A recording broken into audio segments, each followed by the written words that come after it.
Well, once again, this team fails to win three straight games. But what is going on, guys? Welcome back to another post game here on Rangers Central as the Rangers lose 3-1 to the Edmonton Oilers. Tonight was pretty much the summary of why you don't pay your goalie $11.5 million a year. Because you see on the other end of the ice, Stuart Skinner, which one, he had a far superior defense in front of him. But on top of that, he outplayed Igor tonight. So there you have it. There you have it. That is your summary there. The power play couldn't do anything. And I really hope it's gonna happen, but I hope that we don't hear any of the players in the post game being like, but we played well tonight. There is 12 games left, right? 12, 14, whatever it is. My math is off. Yeah, 14 games. Sorry. 14 games left. Or is it 12? I don't know. I can't math. Either way, um, there isn't a lot of games left. I don't want to hear the moral victory crap tonight. 14, yeah. I had a feeling my math was off. I don't want to hear the moral victory crap from this team tonight about, well, we played well and we were right in it with one of the best teams in the Western Conference. I don't want to hear any of that tonight from them because at the end of the day, you need 2 points down the stretch here. You got Montreal right up your keister, which they have 2 games in hand, and they are only 1 point behind, and for at least tying. And Columbus is behind with 2 games in hand as well, and they're 2 points behind. So you gotta get these points. I like the style of it in terms of losing at the very least. You know, just not good. And again, it just the power play was terrible today, which is something that we've seen lately. It looked a little bit better at one point recently. Forgot which game they actually were converting on the power play, but right back to just not converting at all.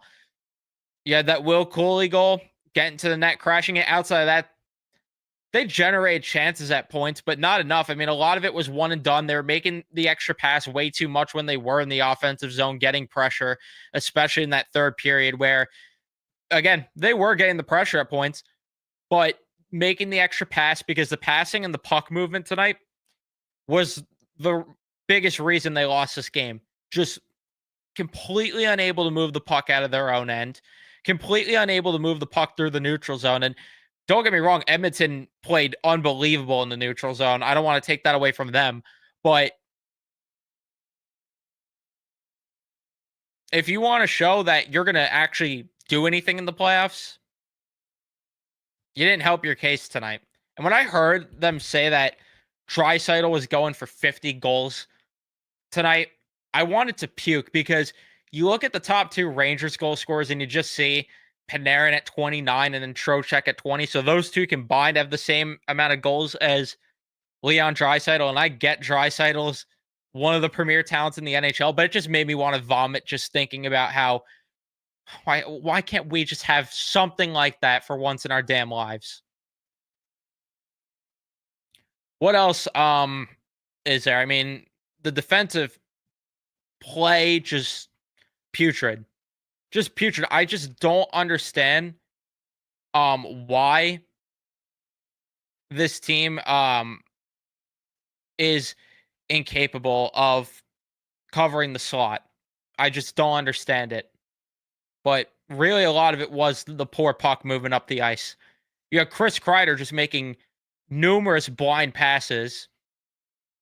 And then Adam Fox on that McDavid goal just not handling the puck at all in the neutral zone. The Arvidsson goal, you have Brennan Othman just throwing the puck away in the offensive zone.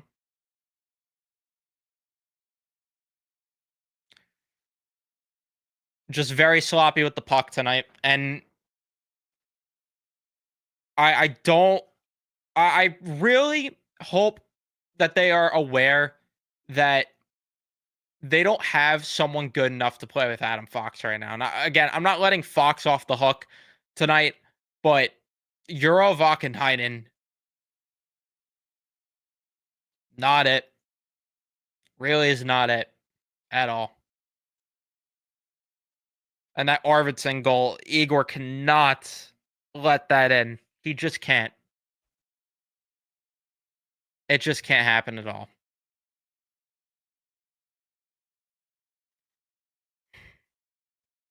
They fed right into Edmonton's game all night long. Gave them power plays, turned the puck over 50,000 times, let them thrive in transition. Like they let Edmonton dictate the entire night. And you're not going to win when you're letting your opponent dictate the night. Obviously, that goes without saying, but especially a team like the Oilers, you're just not going to win that game. So, yeah.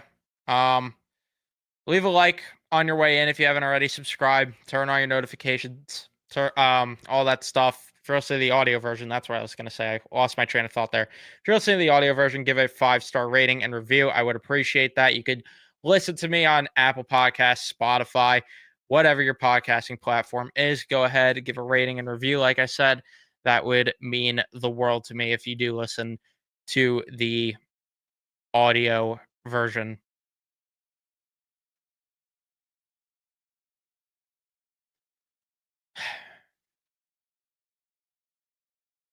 But yeah, again, like just way too much slop, just way too much. They missed the net way too much too, and so did Edmonton, honestly. Because if Edmonton came anywhere close to hitting the net more, I mean, the high danger chances would have been through the damn roof tonight. So a lot of those chances they were just missing the net on. JT Miller on that one on the power play.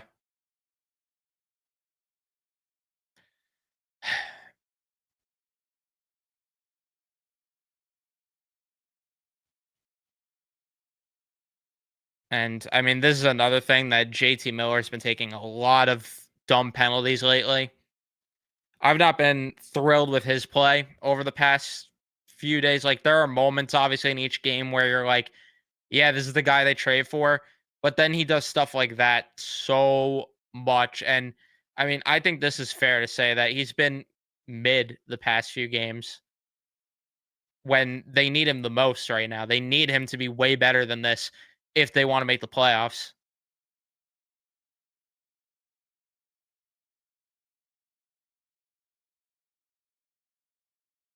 Yeah, a lot, especially the first period.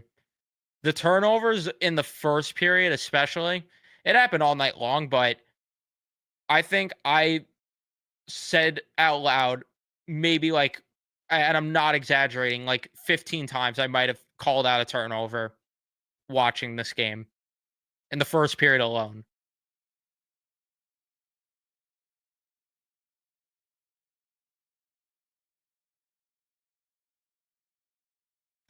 And just the lack of willingness to dump the puck in at points, too. I mean, they haven't won 3 straight since the middle of the NFL season. To put in the context where we're at with this, that's very disappointing. Actually, it might have been before the midway point. So when was it? October or November? I mean October, let's say. They had 4 straight there in October. Then was this? No, I don't even, or yeah, no. Yeah, they won 3 straight against the Sharks, Kraken, and Canucks. So there you go. There's your last time they won 3 straight. So it's their first West Coast swing, and they're going back on the West Coast after this week. So not ideal. Not ideal in the slightest. Do I think they are cooked? If you mean in the terms of the playoff odds, no. But again, my opinion still remains the same. They'll probably get in because the Eastern Conference just is not good at all right now. Um, it's going to be harder if they keep doing this whole, win two, lose one thing. But even if they get in, I have no expectations. Prove me wrong, but I have no expectations. If they are cooked, then I mean they're cooked in the sense that they've been cooked for a while in terms of just the way they've played. I mean, it's been this most of the year. That's why when they won the game they did against Columbus yesterday, cool win, but you have tonight. And yeah, I mean, this goes without saying that Chris Kreider should have been benched alone for the amount of turnovers he had in that first period.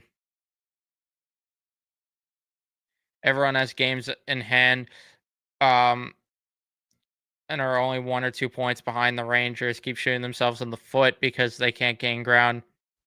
Get the third winner, even an OT point. Yeah, I know, but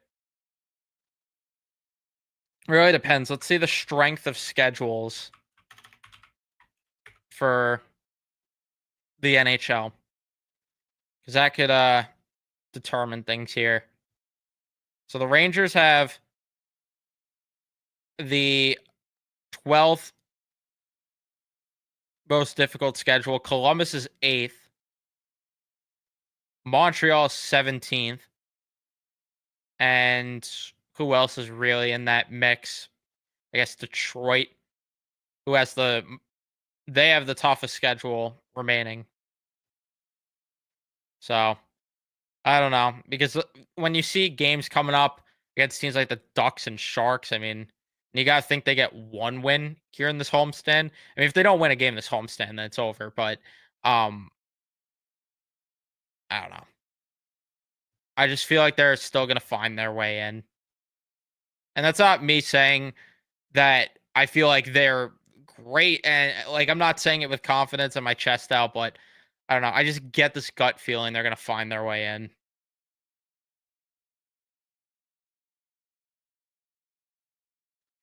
We'll see if they beat Calgary. I mean, that's the other thing. Like you put Igor in for the back to back, anticipating to win tonight. You don't now because that was the only argument I understood for putting Quick in, where it's like the problem is they were never gonna think with this mentality because it's just what it is with pro athletes, but and it's just a pro coaching staff. I had this thought in the morning where it's like, all right, maybe they should play Quick tonight. Just let him get his tits lit. You're probably going to lose to Edmonton anyway. And then just let Igor play against Calgary. I don't know. I mean, Quick has not been sharp as of lately. So I wouldn't say it's a lock they beat Calgary, but, we'll see. Because Calgary's also a respectable team this year. And the Rangers do, for whatever reason, struggle against that team. I don't know what it is. Yeah, Calgary, they need that win badly because they're 2 points below the playoff line with a game in hand. I don't know if do they have they would get the tiebreaker with a regulation win too. So that's a big game coming up for Calgary. I mean, yeah, you're right about this. Not enough consistency. And that could be a reason they don't make it. But again,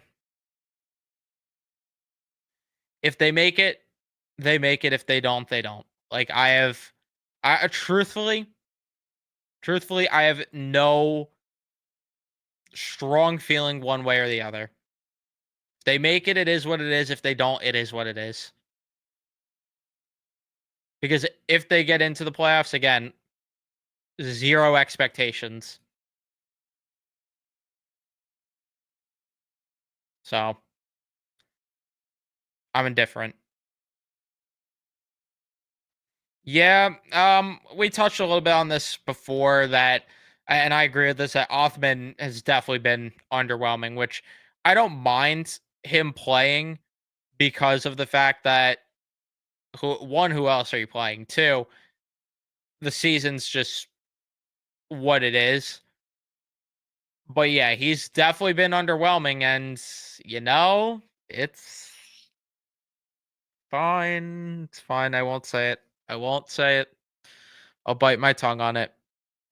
But most of you probably know what I'm thinking. If you've been around here long enough with this channel, you know exactly what I'm gonna say.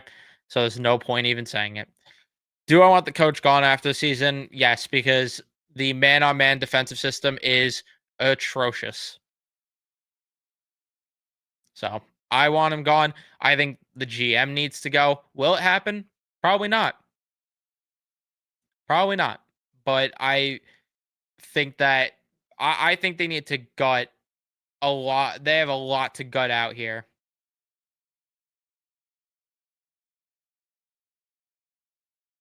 They get in the playoffs. It just prolongs the agony. Yeah, it's like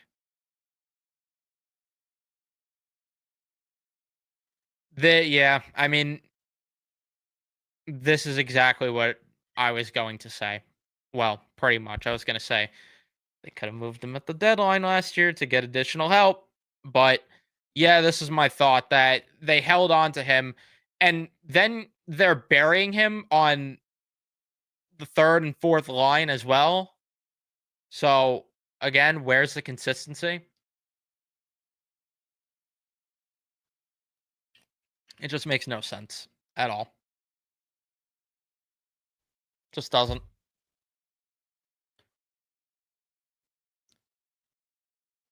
You get a haul for bread. Yeah.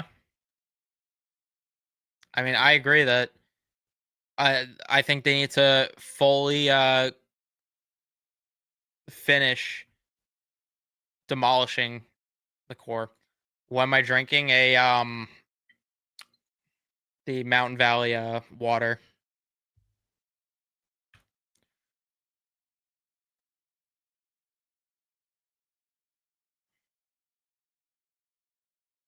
No microplastics around here. Islanders came back 2-0 from the Panthers. Damn, because I saw at one point they were out shooting them like 13-1, and then nowhere Florida goes up 2-0, and I'm like, oh shit, and then that's that.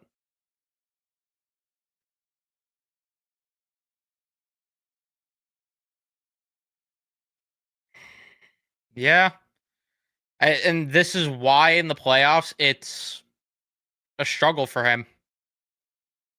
It's exactly why.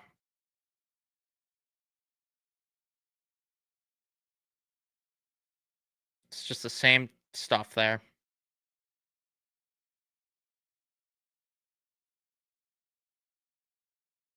Scouting staff does need to go. And that one analytics guy, cannot believe when I read that they have one analytics guy, I truly wanted to puke. I really did. How do you have one analytics guy in your front office in 2025? I just I can't comprehend that one bit.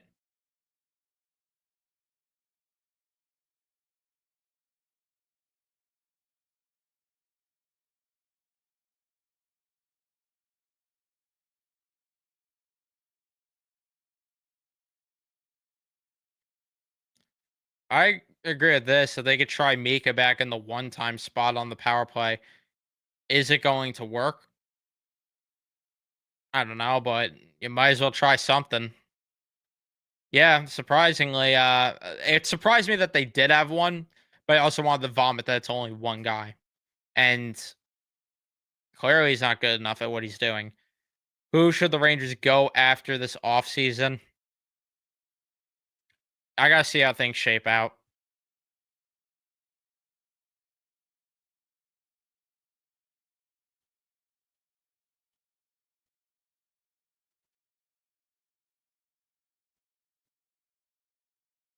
Yeah, richest franchise in the league, and you can't give your front office the right resources to succeed. Literally ass, just so ass backwards compared to the Mets. It's funny.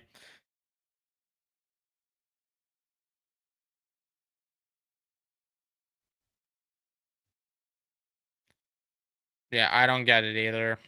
S- Speaking of slappers, though, the amount of just horrible shots they take from the point blows my mind. I've been just screaming about it all season long. I just do not get it. I I can't comprehend why.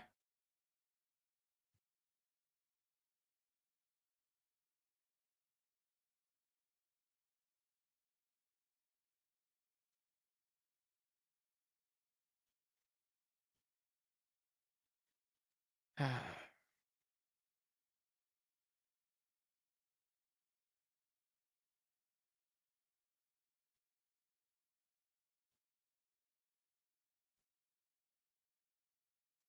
see.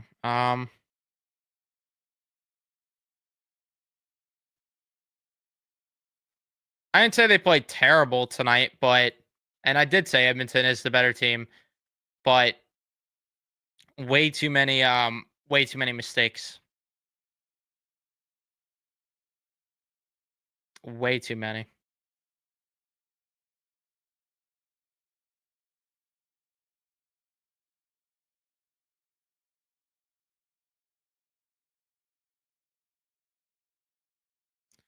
Might have missed it, but any positives on the night? I mean, in terms of positives on the night, um, Will Coley scoring was nice to see. I thought that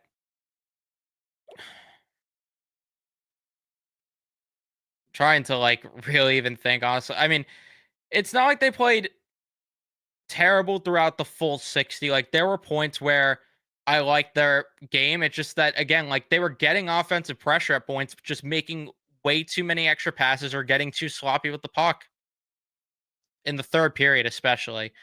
And some of the defensive play was all right, but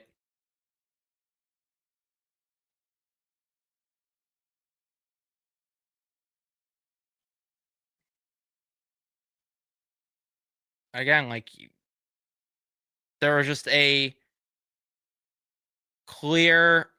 there's just a clear difference between the Oilers and the Rangers.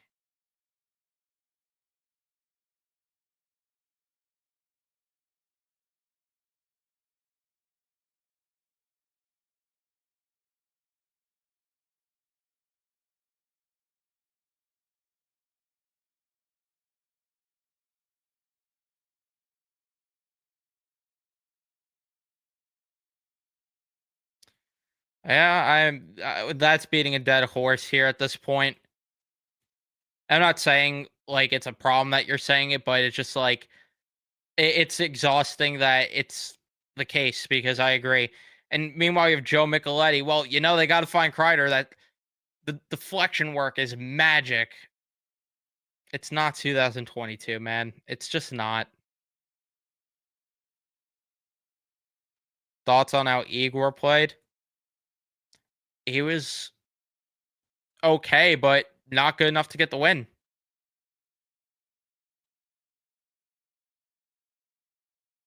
And he's being paid 11.5 million to help steal wins. And again, I get it that you can't expect a shutout from him every night, but when you get outdueled by Stuart Skinner, it's a problem. And you can't let in, especially that second goal. High glove.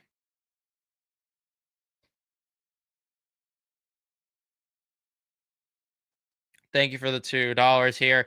Chris Kreider hashtag the game has left you. Well, thank you for the two. And yes, it unfortunately looks like the game has left them.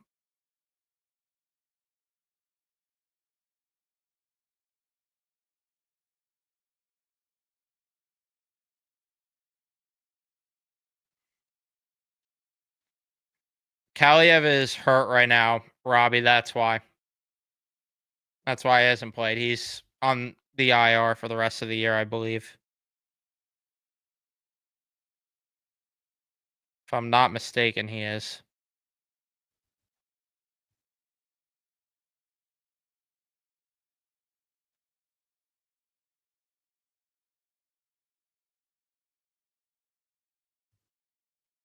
The Islanders ended up beating Florida. Well, that's another team that could get back into the mix here. They have 3 games in hand on the Rangers. Wow. Or it'll be 2, I guess, actually, when the standings update. So they'll be at 68 points. It's a long shot for them, but I mean, they'll technically be in the conversation just because of the games in hand there. But obviously, you got to win those. I don't think they're going to make it. I want to make that very clear, but they're at the very least going to be in the mix because I think we play them as well, or the Rangers play them, yeah, in April. So that could be a big game. Thank you for the $2, Dr. Sex. Thanks for ripping the streams day in and day out. No problem. Thank you for supporting, being here, so I'm able to do these streams all the time. So thank you. I appreciate that. Where is Parsonen? Love his game. They might put him in next game after tonight. They might have to put him back in if Othman's going to continue to play this way, and they might have to put Othman back down Hartford.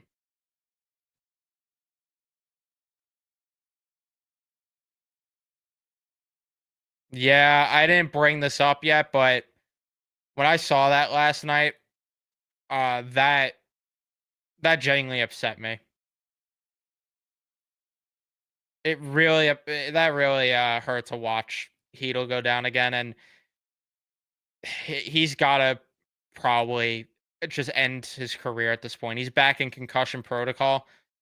That was an unnecessary hit too, right in the numbers, and you couldn't even see Jason Dickinson in that clip until like 2 or 3 seconds in. So clearly he was skating in, and your team is down 6-2 and you're throwing that hit. Just a scummy hit. And I don't even think that he's facing any discipline for it, and they didn't call a penalty. That was a bullshit hit, and I just feel bad for Phil. I really feel bad for him. And I get the perspective that Ranger fans have where you hate to say it and it's sad to say, but there is truth to it, unfortunately, that this is why the Rangers wanted to move on from him. But it's still at the same time just very sad. I just saw Carson tweeted, unrelated to this, but I just saw Carson tweeted Juan Soto wasn't even a Met the last time the Rangers won 3 in a row.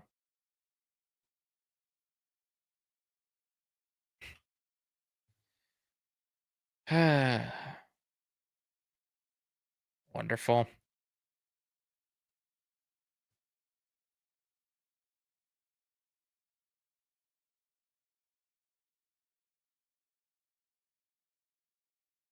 I liked Phil Pedal a lot, but this is why I didn't want to get rid of him. But I did. I felt going into the season they need to get insurance for him. But once it got to the end, I felt okay. Maybe they should because it is getting to a point where it's like it's frustrating to deal with. But because again, when he's healthy, I freaking love Phil Pedal. But the problem is, it's just those concussions. It's just sad.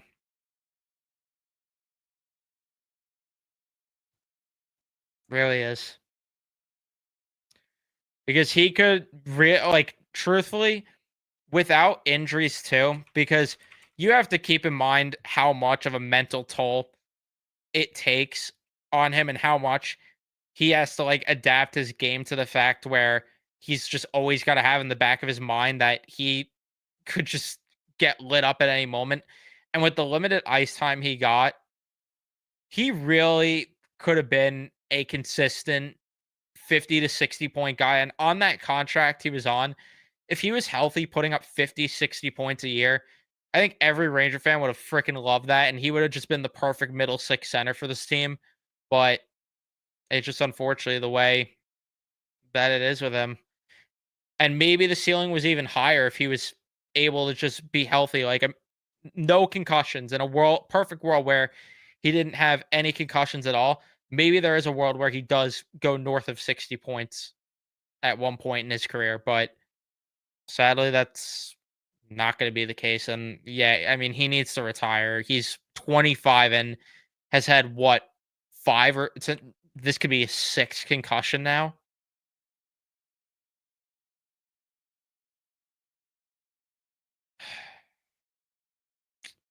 Sucks.